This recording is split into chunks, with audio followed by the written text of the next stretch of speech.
What up, what up, what up? It is another episode of the Shark Cove coming back at you after a bit of a hiatus last week. We didn't end up running as many episodes, but the episodes that we did run were pretty fantastic, if I do say so myself. So we're going to try and get back with a little bit of consistency this week. There are some days in the schedule which looks like it might be a little bit tough, tomorrow being one of those. So we might take a look at some of those games and how they pertain to the DFS slate as well as betting. No guest tonight, so it should be a solo show that goes pretty quickly. I think we have some interesting spots, and truthfully, there are some games that seem pretty obvious, and I think we need to kind of use our 10th man and really kind of think about those before we just lock them in. So let's go ahead and let's take a look at what we got so far for this slate. We've got, this is one of those games. We've got FPX going against LGD. Huge favorites here. FPX coming off of a couple really strong performances, and LGD, they had a moment or moments where we kind of thought maybe this team was a little bit different. Maybe they had a shot at being at least a good bad team, if that makes any sense.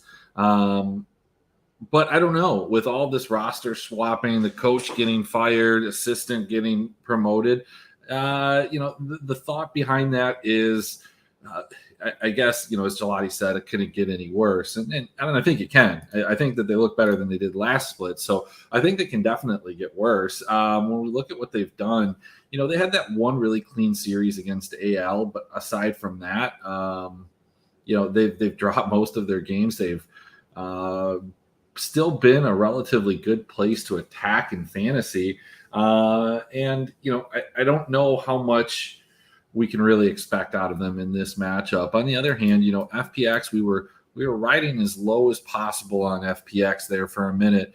But then we realized, look, who had they played? Top Esports, V5, RNG, EDG. These are, some good teams. And they came out and they took care of business pretty handily against RA. The next time we saw them, they were playing JDG. Did we think that they could take care of this? Maybe not. I mean, JDG is looked at and regarded as one of the best two teams along with V5. And so, the thought process specifically after they dropped the first game 21-4 is that this is going to be a quick series.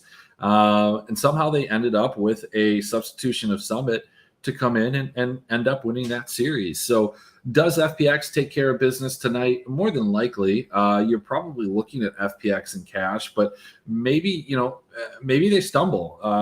We bought them at their lowest, and I don't know if it gets any higher than 4 out of 5 games won, taking a series off of JDG. Yes, look, beating RA was somewhat predictable, to be expected. It's not a surprise, at least, because RA is not like this top-notch team. To that end, yeah, I mean, they're probably a little bit higher than what we would normally want for this team. So I don't mind taking a couple stabs at LGD if you have some conviction there. I don't even know if there's necessarily too many better spots on this slate. And I guess that's why I've spent a little bit more time talking about this specific game and how, this could possibly play out. We'll go back to the lines in a second. One of the teams that is also playing is going to be RA. And, this has just been a situation where RA has shown a little flashes. And I think that there's, some of us, myself included, that, expect or know or think that RA has some level of talent and that they could kind of regain some of the form that they had in past splits, past years. But, with every passing series, with every passing game, that seems like further and further from the truth. And do they have a tall task in front of them today? They certainly do. So when we take a look at who they're playing, it's none other than Victory 5, and they're an even bigger dog in this situation. Both of these games, plus 255, plus 355. These are the type of dog situations that you kind of like if you think the teams are competent. But this Victory 5 team has proven time and time again to be one of the best teams in the league. We've got Rookie coming back. No Karsa, which is kind of interesting, and how they're kind of swapping this team around. we can only guess why they're doing that, especially in summer. But nevertheless, victory 5 here, actually giving you some decent odds on a sweep. That hasn't been wildly profitable this split in the LPL, but like this Rare Adam team, can they really take a game? I mean, they can. Will they take a game? So far, what have they done? They beat OMG. They took a game off of Up. Outside of the one win against Weibo, have they really done anything in any of these games that can be looked at as like, yeah, this is the team that I want to go ahead and back here to take even a game off of victory 5? Conversely, when we're looking at what victory 5 has done, they've taken care of some let's be honest, they've had a pretty easy schedule. I mean, honestly, I don't think you could have gotten an easier schedule leading up to Rookie coming back. TT, LGD, FPX and RNG, those are some challenges, but then you kind of bookend that with WE and AL. And yeah, look, they dropped a game to AL, they dropped a game to RNG. I think the game against RNG isn't one that you hold against them. The one against AL definitely was, but then they won 2 games in a row. So who's to say they don't win 2 games in a row just right off the bat against RA? RA and AL to me are pretty similar teams. I almost think that AL is a little bit more competent. Yeah, a little bit more competent in every one of their positions. Specifically, it's just the fact that I think Betty is, somewhat decent, and I think iBoy is absolute garbage and washed right now. So, to that effect, I kind of like this victory 5 bet on the -1.5, and that's probably one of the spots that I'm going to attack. In terms of like overs, I think you can actually get some action on some of these overs right here, especially if you think victory 5 is going to win. We've took a look at what they've done so far, and they've been a pretty heavy kill team. A lot of their games are going over this 25. Now, granted, they've been playing in some cases teams that are a little bit faster paced than RA, but even these RA games are going over 25. Not quite to the same extent. And, obviously Weibo's been a little bit of a bloodier team. Up's been a bloodier team. OMG had some level of reputation of being a bloody quick team coming into this series and into the split. But, some of these early split games that were on 12-10, just I think you kind of throw them out or not consider them as heavily as some of the games that we've seen recently as teams have kind of figured out this durability patch, and we've seen more kills in those situations. RA coming in with a 17 or basically 17 death per loss, 7 kills in those losses, whereas victory 5 has been pretty bloody at 17.5. I think you can kind of safely project them to get 17 or 18 kills. The one thing is that they have shown a tendency of allowing a lot of kills on the other side, and I guess that's specifically what you're looking for in a lot of these situations with RA, if you're betting that over 25.5, and they've been able to put together some of those. So it's not a super strong bet, but if you want some action on it, I think you can take a stab at it. Maybe you take a stab at like map 1. Have those been bloodier for these guys? Not especially, but to some extent, I guess. And I don't know. Like for me, I think that if victory 5 drops a game to RA, it just feels like it's just like they're going to be surprised like they were against AL, lose that first game. And if they lose the game, I think that game ends up being kind of bloody. So that's probably the spot that I would bet the over on, is just that game 1. I don't necessarily think I really want to ladder this up to like 26, 27, or 28 or on any of the unders. That's probably where I'm just going to stake my position in that spot. Now, when it comes to the other series, FPX, LGD, I don't think that either of these teams has my full confidence. Like obviously for good reason, LGD has a lack of confidence and a lack of trust coming from me, but FBX is just historically, and I'm going back to this, they feel like that team that just right when you think you have them figured out and they're like a good team, they just go on a streak of games that they shouldn't have lost, not necessarily even to good teams, but teams that you would have perceived them as better as. And then even when you think that they're a bad team and they don't have any competency at all of a sudden they come around and they get a couple big wins. just are they going to do it? Are they going to be bloody enough? And so far in a lot of those wins, they have been. So, you're probably not playing FPX and Victory 5. You're just going to have to decide which way that you want to play.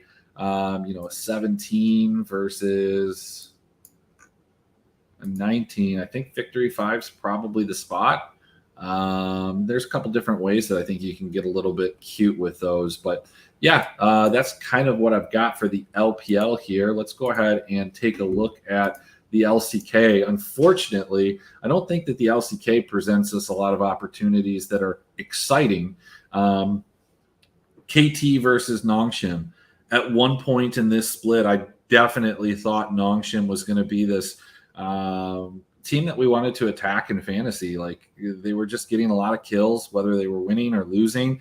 And as a result, you could get on one side or you can get on their side, or even if they lost a series, you would then assume that since they have a lot of kills, this is going to be a decent scoring team. But they've looked really flat recently. And this KT team has, I don't know, been kind of like the bigger version of Bro, who's also on the slate, in the sense that they've just not been a spot that you wanted to attack in fantasy on one side or the other. Let's just take a look at kind of some of these game logs here. When we're looking at Nongshim, this is kind of, that first area where we're like, yeah, let's go ahead, let's attack, let's get some Nongshim stacks. It feels good. It doesn't feel good, to be quite honest, but yeah, maybe that's the way that we play. We were kind of rewarded where I believe they were kind of chalky on this slate. 35 kills is not a ton, but at that point in time, that was a lot in a series, but they still gave up a lot. From there, it just kind of fell apart. They had this awesome 18-0 game against HLE, but then 6-16 in a loss. Haven't hit double-digit kills since that point and have significantly dropped down their average. On the other side of things, they haven't been a team that has given up a ton of kills since that initial part. I mean, 15, but with a 9, 13, 12, and 16. So when we look at this KT team, like, this is not necessarily a spot that you'd probably want to go to in fantasy if you're playing maybe one lineup. But then the other side of it is that maybe this is the game. I mean, look, it happened for Damwon right here, right? This is the game. They broke out. But, I've been chasing that same logic with Gen G, and, they continue to be who they are. So, I just have a hard time thinking that this KT team erupts for two of the games that have seemed to be like ceiling games. They've only got, what is it, 5 map wins on the season. Yeah, and there's an 18 and a 17, but there's a 14, 9, and a 7. Thought process behind that, at least, is, do you throw out that 9 and 7? They were pretty dominant wins. They were against Bro. You have the 18 against T1.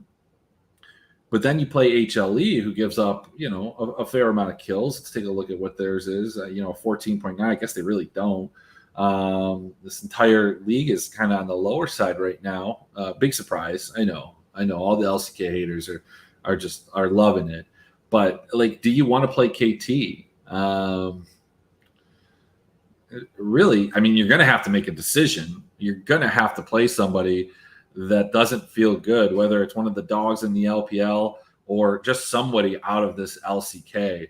Let's take a look and kind of just see how these odds are. Red Force plus 110, KT minus 150. I think that's fairly reasonable in both of these situations, not taking either of these spreads. When it comes to over-unders, I don't know. I think that there's some value in some of these. I'm not going to go crazy and go to this 14.5, but how many times have we seen both of these teams under 19.5? Let's go take a look again. 1, 2, 3, 4, 5, 6, 7. Out of what? 1, 2, 3, 4, 5, 6, 7, 8, 12, 13. So half their games. Okay. Nongshim, 1, 2, 3, 4, 5, 6. Not quite the same, but I think that's another strong bet. That plus 160 under 19.5, and you kind of take it down here and do the same thing. Obviously betting the under 21.5 as well, but just laddering it down, maybe taking one little step, half a unit, or just going a full unit there. I kind of like that. That's probably what I'm going to do for this series. Something like this and this. One unit, or to win 1 unit on all of them, or 1 unit, whichever's higher. That makes sense. The last game is Guangdong and Frederick Brion. So this is what I mean is like, how do you navigate this slate when you just have so many pitfalls? Like, we just don't want to play. I don't want to play Guangdong like at all, and I don't want to play anybody against Brion. But are they in as good a spot as any here? I mean, we're looking at these over unders. I would assume that they're probably in the same realm, and they are. Slightly lower on this game, and with good reason. When we take a look at what we've seen from the boys that we know as Bro, I mean, 12 deaths per loss.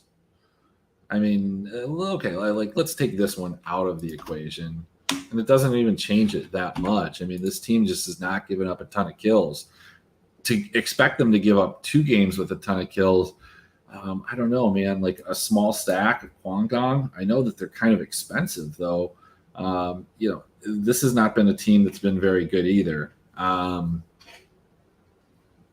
Even against what we believe is some of the weaker teams within the LCK, they've struggled. They struggled against HLE. They got the win, but they did drop the game. Beat T1 for what it's worth, but it really shouldn't have. So, like, how do you put these teams together? How do you play these teams? Well, let's take a look. These aren't my projections, but they'll do. They'll work. They're pretty close to what they probably would have been. If we're looking at cash, like, obviously this is what we want to do, right? These are the 2 teams. I mean, you can get a top captain. It's not bad. I mean, for cash. I mean, this feels like probably one of your better cash lineups at 522.4. Let's take a look at these. You're still looking at a top captain, but you're getting 3 Guangdong against a Bro. I don't like this. Projects way lower. What's KT at here? Why is there an Arya up? Is it Arya playing, or is it? We don't know, right? We don't know. Let me take a look at something. Wasn't it Vikla the last time that they played? It was. I had all of this. I mean, I guess, does that change anything? Let me try something here. Let's do this. Let's do this. Let's see if that changes anything. I guess. I mean, I think that this is pretty strong too. I think you're going to see this a fair amount in possibly some of the GPPs. I don't know if you end up playing that in cash, but I mean, I guess the fear here is you don't necessarily know for sure which one it is, right? Like it was Vikla recently, but it was Arya before. Let's say you want to just keep that out of it. I mean, I like that one too. That one doesn't. I mean, this one's just a little bit safer. I like Kaz. I like Rascal. You're not playing aiming in this, but obviously you can't. So let's take this out of it. Let's go here. Let's do the same thing. I guess there's a level of fear too, though, if you're playing with FPX, right, that you almost want to go with Rascal. And Rascal has not been what he was in spring for fantasy points. But you can get a ADC captain here, and this projects so much better. 538, and for good reason. I mean, you're getting the toss-up game here. I don't know if you really want to play that in cash. You're getting a mid captain, 4 FPX. Man, I don't know. I mean, look, I don't want this game in cash. I mean, I get it. This is let's take a look at the spread on that again. We're at 225, minus 143. I mean, the safe head-to-head lineup is probably going to be that FPX and Victory 5. Let's do this. go. 80. I guess we'll do some captains. I know some of you like that. It's okay. It's all right. Let's do 20 lineups and see what we got. Yeah, but do we know it's still Vikla? Like, is Arya like completely out of the country? Is he in Japan? Like, do we know that for sure? Are we assuming it's Vikla? Is it going to be just Vikla for one game? Could Arya be there?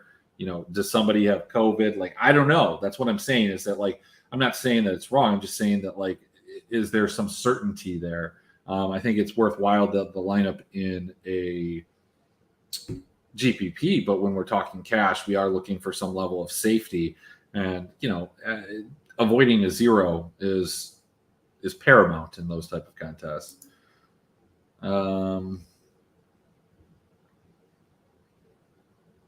So yeah, you're looking at a lot of tough. I mean, there's a lot of different variations of this that are all pretty similar, but I think you're looking at kind of like either a summit or a rich captain, and just hoping that they get put onto the right champions if you're going into this heads up, or hoping something like Nongshim wins a game, or Brion wins a game, or the series in either of those cases, or just quite frankly, they just aren't very high scoring, and if they lose a game and they're only putting up 20 kills in the other two games, or 22 kills, or 25 kills, with like a 5-kill loss, it's just not going to get them there. I mean, realistically, if you had to pick without looking at the odds, Nongshim feels like the most likely team to upset here. And I guess like RA does too, but like that's not from an odd standpoint. I think if you're playing cash, you play Victory 5, you play FPX, and you just deal with the outcomes. That's just me. That's what I would do. I'm not playing cash, so it's really easy for me to make these decisions because I don't have to live with the repercussions of them. But yeah, that's kind of where I'm at. That's what I think on this slate. Victory 5, FPX, you're picking one of them. I prefer this game, quite obviously. I think Nongshim can recapture that, but maybe KT, I don't know, recaptures the massive deaths that Nongshim gave up. Maybe it is Bro Day, but it sure doesn't feel like it. That feels, I mean, like we say that all the time, but man, you just look at this. This team, they beat HLE. That's it.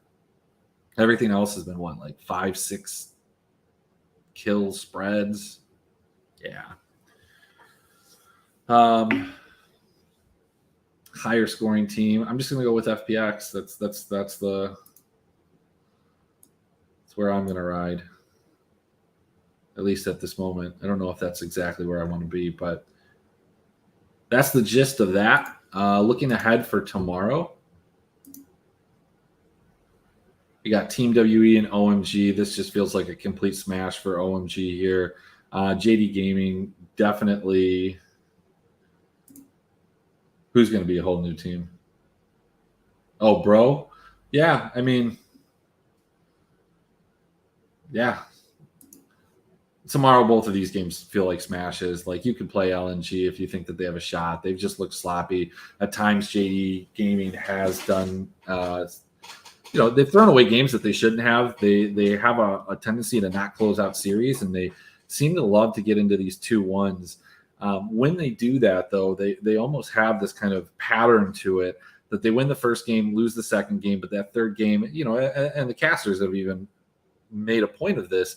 They've really crushed it, with the exception of the game that they obviously lost. So I think you get in there and bet a spread, but I feel like both of those teams are going to be pretty strong in terms of their probabilities to win, and I don't really like the other side of it.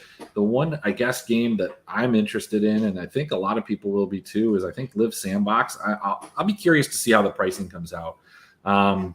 They've been pretty good. Hanwha has not. This feels like a game where Hanwha might take a game, but it's just a spot where I kind of want to be on Sandbox, even though this is a 14.9. You got Sandbox up here at 14.7 with a couple ones bringing this down. But like Damwon 14.1, can you really play them, even though DRX has been giving up quite a few deaths in their losses? But it was to the aforementioned Sandbox team and to T1. So, take that for what it's worth. That's just a look ahead at tomorrow's slate. Again, probably no Shark Cove tomorrow, but to recap today, FPX, V5, that's your cash lineup. Take it with Rich, take it with Summit, whichever side that you want to go on. Or if you're looking just for additional safety, I think you can play FPX with KT if you're afraid of Summit getting subbed. I think that if Summit gets subbed, you probably already lost. Like they lost game one, and they lost it in a way that was not pretty. And as such, he's taking the ride. And I don't foresee that happening. I don't foresee that happening even if they do lose. But that would be kind of my fear. So that's it. Good to be back. Good to talk to you all again. Sorry it was a short show. Catch you maybe on Thursday.